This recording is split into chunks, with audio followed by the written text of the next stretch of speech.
let's get in Dean Baxendale. He's a columnist. He's joining me from Ottawa. And thank you, Dean. Let's hear it from you. You part of the North American region. How do you view these two contrasting views that come in? I wonder if you are sympathetic to the NATO cause versus how the point of view of Russia and perhaps an alignment of Russia with China stands for. Well, thank you for having me. First of all, I won't get into the ambassador's revisionist perspective on the interactions between America, the West, and China and Russia. Suffices to say that India supported the Russian economy by buying Russian oil. Yes, the Russians have circumvented many sanctions, but their economy has been deeply affected by this. I work both in North America, Washington, and in the South Pacific, and we can see the aggression by China in the Solomon Islands, Sri Lanka, in terms of their influence operations, and they're looking to take freedom of navigation away down the road. But from an economic perspective, the NATO alliance and us aligning around what we might call friendshoring and bringing economies that are like-minded, share similar values together, I think this is in the best interest of all. The concept of isolating China is clearly not, to the end. We want peace. We want to work together. But we're not going to allow Russia and China to be the aggressors. India knows China's aggression in Kashmir and in the north. You've had your skirmish. There was a battle there where a number of Indian soldiers were killed on both sides.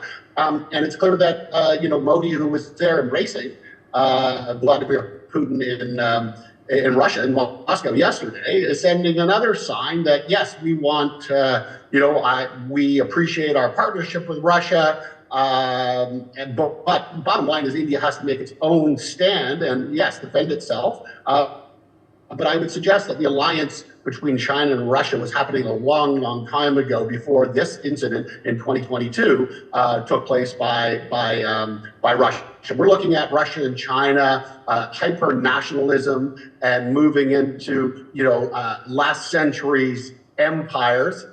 So this is the aggression that NATO is fighting. Canada has to pull up its socks and spend more on our defense spending, which the Prime Minister is outlining a plan today in NATO to leaders behind the scenes.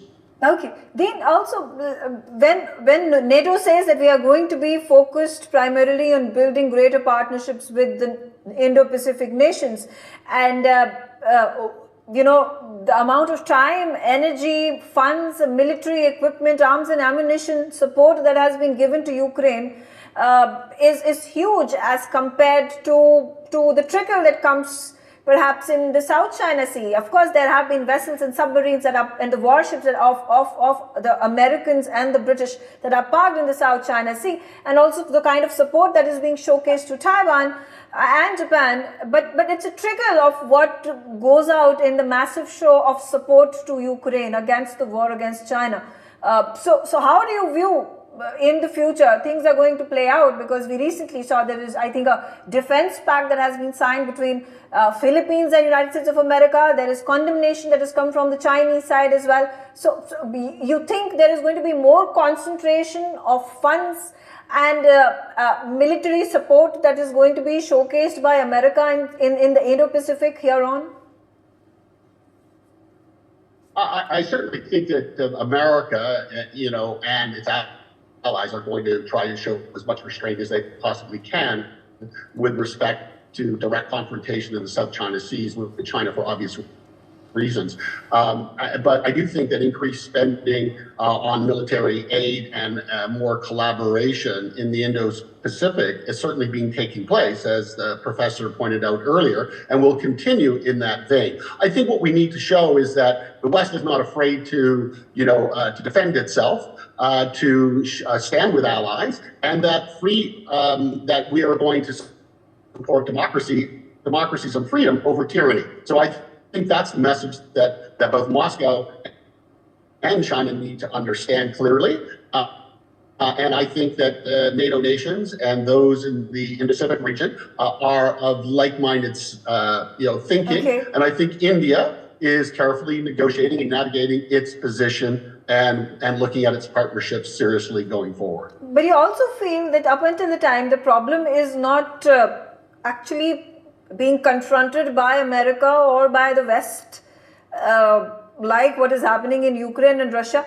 It does not really bother to see beyond what is very apparent in front of him, because Ukraine impacts the West so much, and more particularly Europe. It is just strings that are being pulled by the United States of America, because it is a fight that has gone on since the Cold War that happened between Russia and US, and that's been well documented and is well known across the globe. But when it comes to Indo-Pacific, the focus is not as much. Maybe it's just only recently brought the attention of United States of America because of China, because up until now the issues in the Indo-Pacific or the global South were not something that America or the European countries really catered to.